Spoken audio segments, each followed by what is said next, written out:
It's the Martin and Lewis Show.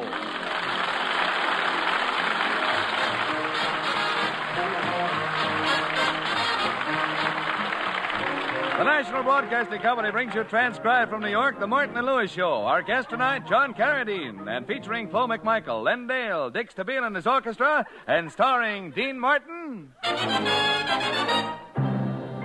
Sweet and lovely,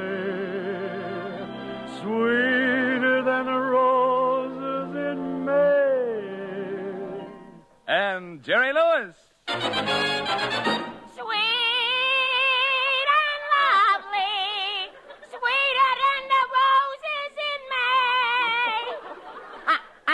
Really sing this bad, folks, but if I sing any better, Dean hits me.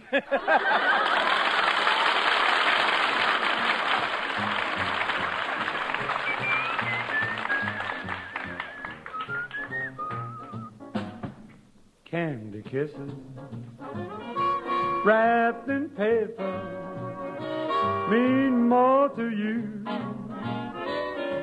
than any of mine. Candy kisses wrapped in paper, you'd rather have them, well, any old time. You don't mean it when you whisper those sweet love words in my ear. Oh, the kisses wrapped in paper mean more to you than mine do, dear. You don't mean it when you whisper those sweet love words in my ear. Oh, those kisses wrapped in paper mean more to you than mine do, dear.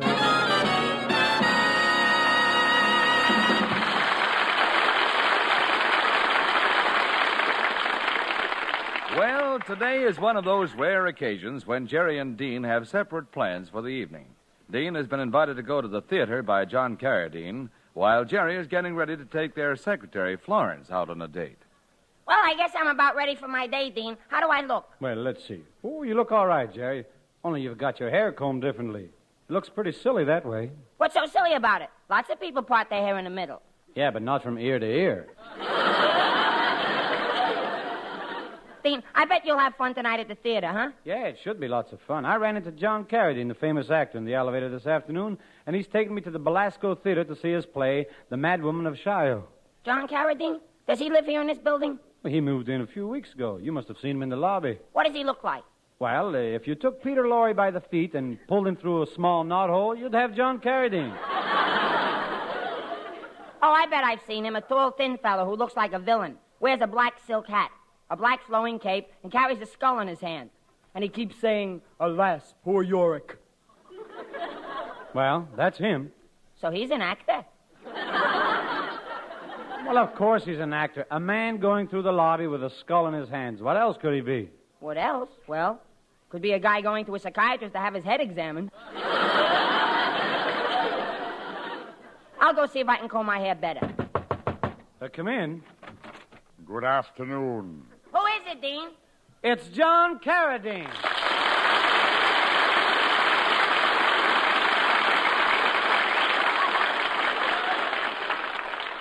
Hello, Dean. I hope I'm not intruding. Not at all, but aren't you early? I didn't expect we'd leave for the theater for a couple of hours yet. Well, we're in a little trouble about that, Dean. You see, Excuse me for not coming in right away, but I was combing my hair. John, I don't believe you've met my partner. Jerry, this is Mr. Carradine. How do you do?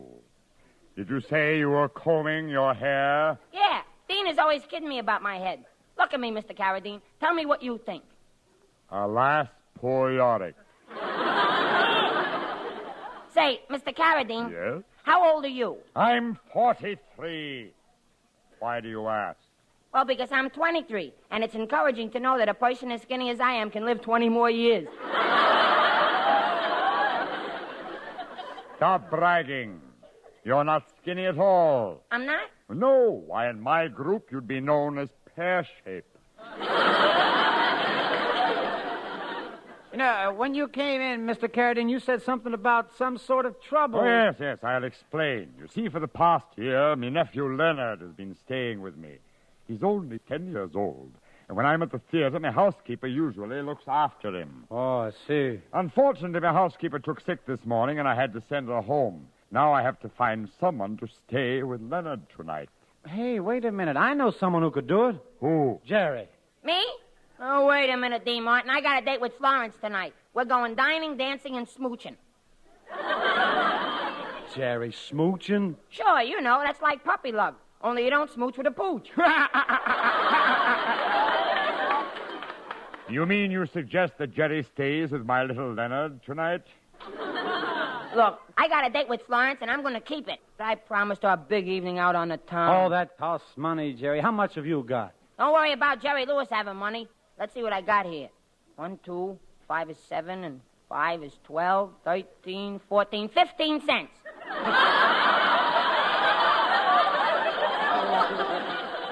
15 cents. Well, you can't do much dining and dancing on that. No, but boy, oh boy, what's smooching? Jerry, if you'll take the job, I'll give you $5 now.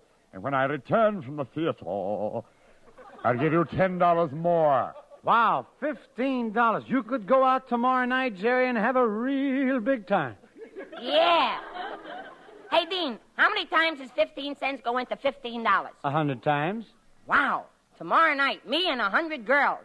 I don't know if I'll have enough smooching to go around. Then it's a deal? Yeah, it's a deal. I'll go pick up Florence, and we'll come back to your apartment as soon as we can.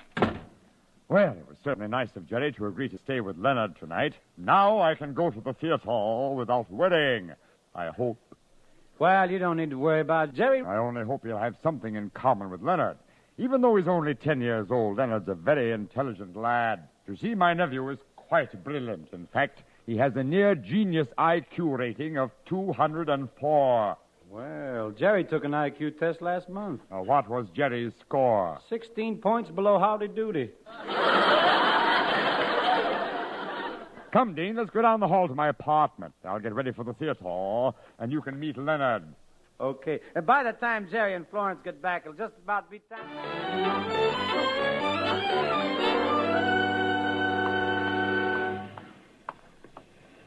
Mr. Lewis, where are we going? I thought you said we had to spend our date watching over Mr. Carradine's nephew. We do, Florence, but I want to stop in his toy store down the street. You see, Mr. Carradine gave me $5 advance. So I'm going to buy this kid some toys and be sure I make good. Gee, I'm happy just being with you. I like everything about you. You're tall and handsome. And you don't mind my haircut? Oh, I like it. Sometimes I just sit home at night thinking about you and running my fingers through a scrub brush. Here's the toy shop. Let's go in. Gee, look at all the toys. You know, when I was little, I didn't have any toys.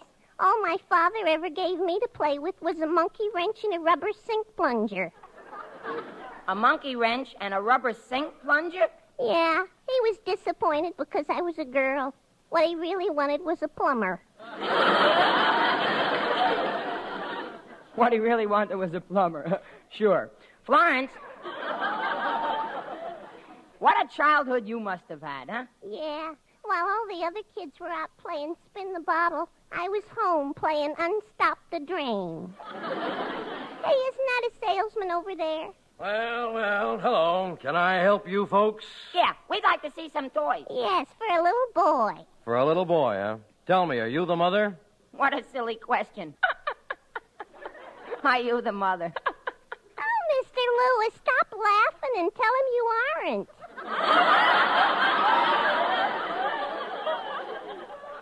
Florence, he was talking to you. No, I wasn't.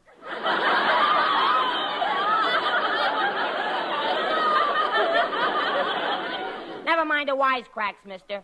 Here's something nice for a little boy. The Rita Hayworth kit. A Rita Hayworth kit for a little boy? Sure, Florence. See what it says on the box? The Rita Hayworth Kit. Paste it together and be the first kid on your block to become an Indian prince.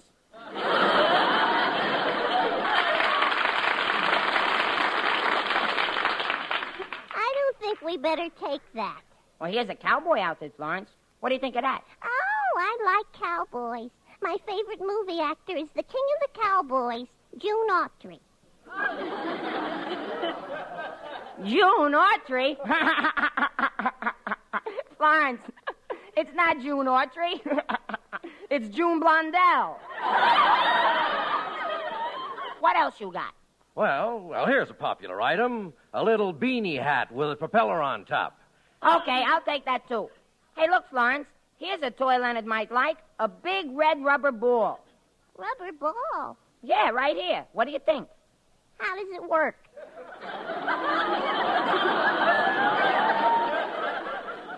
How does a rubber ball work? Florence, that's a silly question. A rubber ball works like, well, you take it and, you hold it and you'd think they'd have a book of instructions with these things, wouldn't you? You know, I think a 10-year-old boy would like something that's simple and pretty, like this automobile. Doesn't this look good? Yeah. How much is this car, clerk? $20 million. $20 million? Certainly. That's the original Tucker.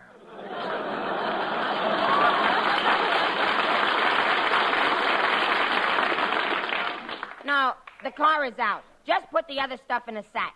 Come on, Florence. We better get back to Mr. Carradine's apartment. Let's hurry. $15 is $15, you know.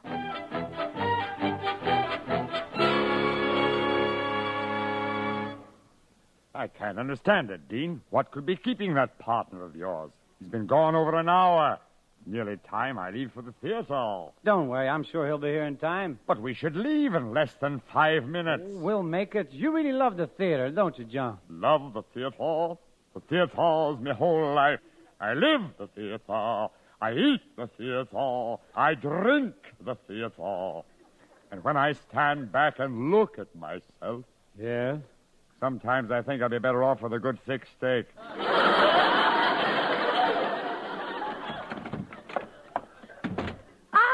Good evening, Uncle John. I have terminated my nap. Very good, Leonard. Come over here. Dean, this is me pride and joy, me little nephew, Leonard. Leonard, I want you to meet a friend of mine, Dean Martin. How do you do? Well, hello, Leonard. You see, Leonard hasn't been exposed to the world at all. In fact, the only things Leonard really cares about are literature, the theater, and classical music. He's probably the best informed 10-year-old in the world. Gosh, Leonard doesn't sound like a normal kid at all. Tell me, Leonard, do you believe in Santa Claus? Santa Claus? I don't even believe in Clifton Fetterman. You see, I'm training Leonard for the legitimate theater, or perhaps even the concert stage. By the way, Mr. Martin here's a singer, too. Oh, really? I'd love to hear you sing something, Mr. Martin. Well, I guess it would be all right. We got to wait till Jerry gets here anyway.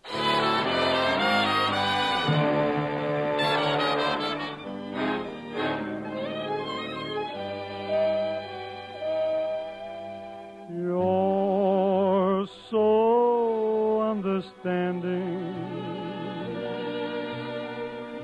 Whenever I feel blue, whenever I need someone, I always run to you. You're so understanding. Whenever things go wrong, if I have you to cling to, they're not that way for long. As long as you are near me, my cares are far away. Your smile can always cheer me. Your kiss, your touch can do so much. Oh, you're so understanding in everything that you do. And darling, I will always be understanding too.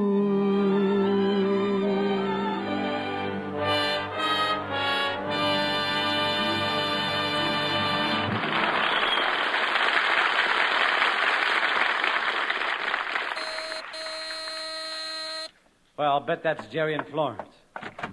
Hi, everybody. Sorry we're late, but we stopped by to buy some presents. Thank heavens you finally made it. This is my nephew Leonard. Sorry we have to rush off, but there's not a minute to spare.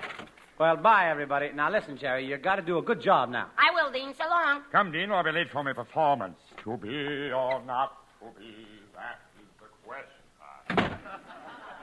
Well, Leonard, here we are. I'm Jerry Lewis. This is my date, Florence.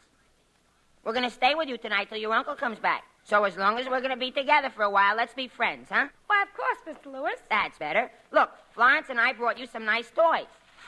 Here, I'll open it for you. There. Like it? What in the world is it? It's a beanie hat with a propeller on the top. Oh, I see. Yes. It's a very interesting application of the theory force of gravity used in the science of aerodynamics. That's this thing.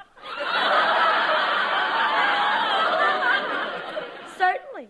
Leonard, that's not it at all. Kids put these on their heads and run, and the thing on the top goes around, and they're crazy about them. Why? Why? Well, all kids think it's a novelty. It's a new gimmick. You see, but this is a hat with the thing. You run around with it and it spins. It's so much fun. And, well, you wear it and it's not only, but I wish I was dead. Mr. Lewis, I appreciate the thought behind your gift, but I think you'd better keep it. You'd enjoy it more than I would. Oh, that's silly. Beanie hats are just for kids. But what I want to know, Leonard, is how come you know about such things as aerodynamics? Oh, I've had a most thorough education. By the time I was 7, I had mastered algebra, trigonometry, calculus, and the rudiments of Chaucer. By the time I was 7, I could make a run of 12 in 3-cushion billiards. That's nothing. When I was 7, I could unstop a sink.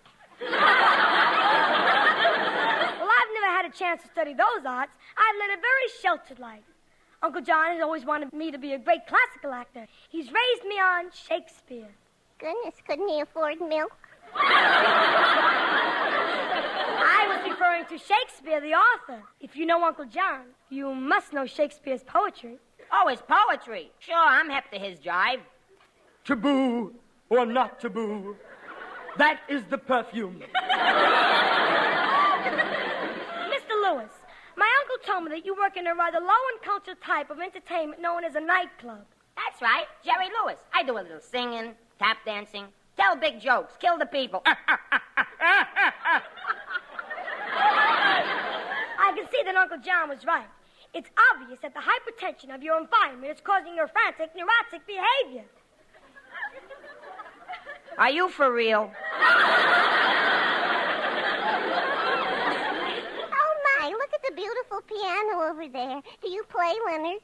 Naturally. Hey, that's a swell idea, Leonard. Go ahead and play something. You know, chopsticks. I'd much prefer playing something I composed this afternoon. It goes like this.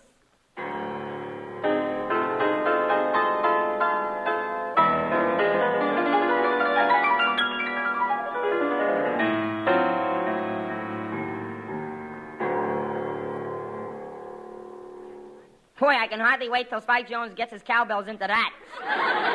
Frankly, I like the more popular stuff by Irving Berlin, Richard Rodgers, Cole Porter, and Sam Hockenhaven. Sam Hockenhaven, who's he? My barber. He hums when he's cutting. I'm afraid my training has been towards the classical type of music. Oh, that classical stuff is okay if you care for Fred Waring.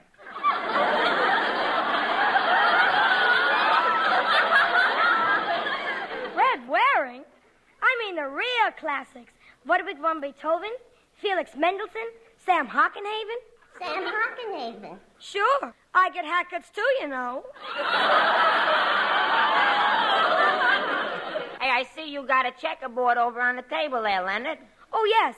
Uncle John and I like to relax after dinner with a game or two. Oh, boy, checkers is my game. I'm a real champ. You won't stand a chance with me. You want to play one quick game, Leonard? All right. Here's the board. Oh, boy, there, hot dog. There's nothing I like better than checkers. I'm a whiz at it. Okay, I'll go first. There. All right.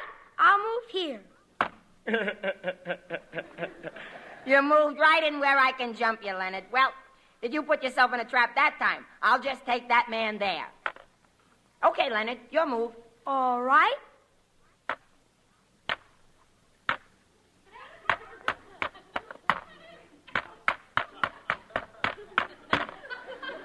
Well, Mr. Lewis? Bye. If it's all the same to you, Mr. Lewis, I just as soon read. Yeah, sure, Leonard, sure. While you're reading, I'll sit on a sofa and talk to Florence. Florence, come on over. Oh, Mr. Lewis, we couldn't sit on the sofa with someone else in the same room. Oh, go right ahead. Don't mind me. Just pretend I'm not even here. Okay, come on, Florence. There. Am I too closey-wosy? Oh, no. You're not closey-wosy enough, see. All righty. There. Is that bettery-wettery? Much bettery-wettery. I think I'd better turn up the air conditioning a couple of notchy-watchies.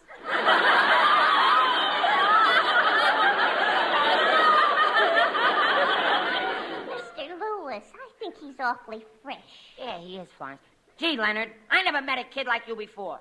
You're missing out on a lot. Now, take me. I grew up like any other kid. I went to see movies, vaudeville. I learned to tap dance and sing, just like Al Jolson. And who was Al Jolson? He's the Herbert Hoover of the singing racket. Well, Uncle John has always frowned upon vaudeville. Nonsense. Vaudeville was where our big stars came from. Gee, didn't you ever hear Al Jolson sing a real low-down number? I don't believe so. Or Bill Robinson tap dance? No, but I'd sure like to learn. That's easy. I'll teach you. Come on, help me move this rug back, and I'll show you. There. Now, here's a simple little step that's very easy. Watch.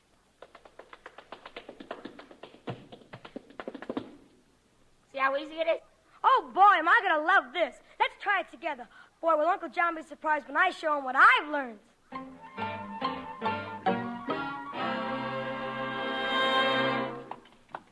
Gee, Mr. Carradine, I sure enjoyed your play. Really?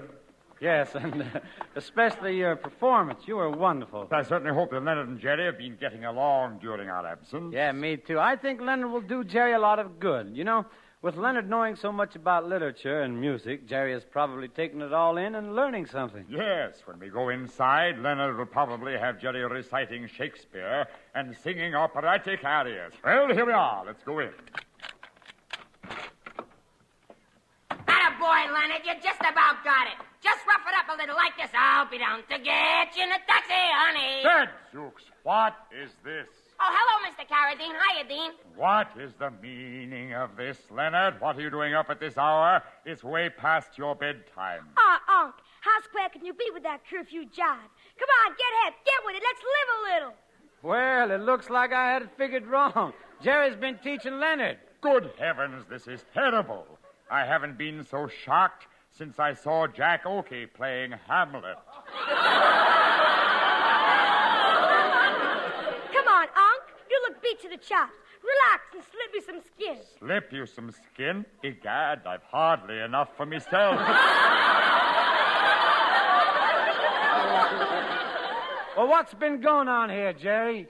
Nothing. Nothing? Leonard and I have just been having a little fun. I found out this kid's just been wasting his time. Wasting his time? Sure, this kid's unnatural. He can handle jive, bop, tap dancing. Tap dancing? You realize what you've done, Jerry? You've undermined 10 years of the most extensive cultural training. You've contaminated his mental faculties. You've taken a beautiful thing and desecrated it. I what? You've loused everything up.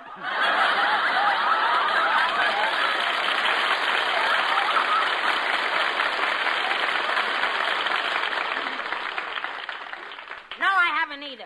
Wait till you see what I've taught little Leonard about singing. I'll put the record on, Leonard, and you show your uncle. Read, man. Solid. I'll be down to get you in a taxi, honey. You better be ready about 8:30. Now, dearie, don't be late. I ought to be there when the band starts playing. Remember when we get there, honey? 2 steps, I'm gonna have 'em all. I'm gonna dance out both my shoes when they play those Jelly Roll Blues. Tomorrow night at the Dogtown Strutter's Ball. Solid, man. Go get 'em, Daddy. Yeah, I'll be down to get you in a taxi, honey. Better be ready for 8:30. Now, dearie, don't be late. I wanna be there when the band starts playing. Remember when we get there, honey? 2 steps, I'm gonna have 'em all. I'm gonna dance out both my shoes. Way play those Jelly Roll Blues. Yeah, tomorrow night at the Dogtown Strutter's Ball. Gadzooks, this is terrible. This is the worst thing that's happened to the American theater since Abbott met Costello. Come on, Len. We'll show 'em our tap routine. Okay, Jerry, hit it, son.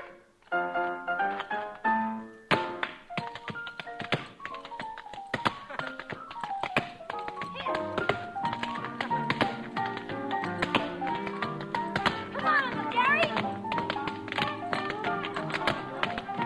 Come on, Uncle Len.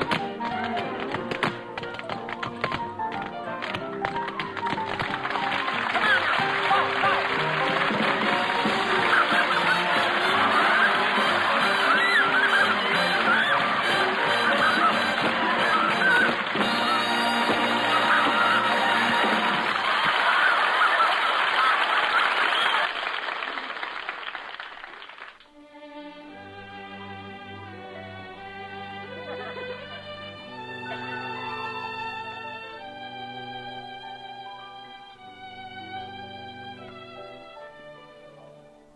Hey, Dean. Dean. Jerry, it's 3 o'clock in the morning. Go to sleep. Okay, Dean. Hey, Dean. What? Was Mr. Carradine sore after I left and took Lonzo? No, Jerry, Mr. Carradine's a nice guy. He even admitted that you were right and that maybe he had been bringing Leonard up too much on the cultural side. I'm glad, because that Len is really a nice kid. Yes, Jerry. Now, will you please go to sleep? Okay, Dean. Dean. What? Only one more thing. Will you please move your bed a little further away from mine? Why? Well, when you snore real hard, the wind spins the propeller on my beanie hat and wakes me up. Oh, Jerry, good night. Good night, folks. Thanks, John Carradine. And thanks to little Len Dale, too. See you folks next week, we hope. Goodbye.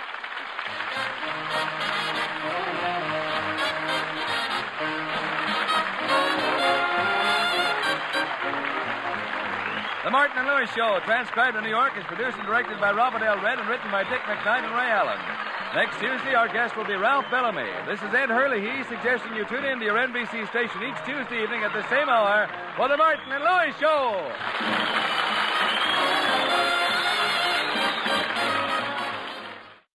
This is NBC, the national broadcasting company. NBC, the national broadcasting company.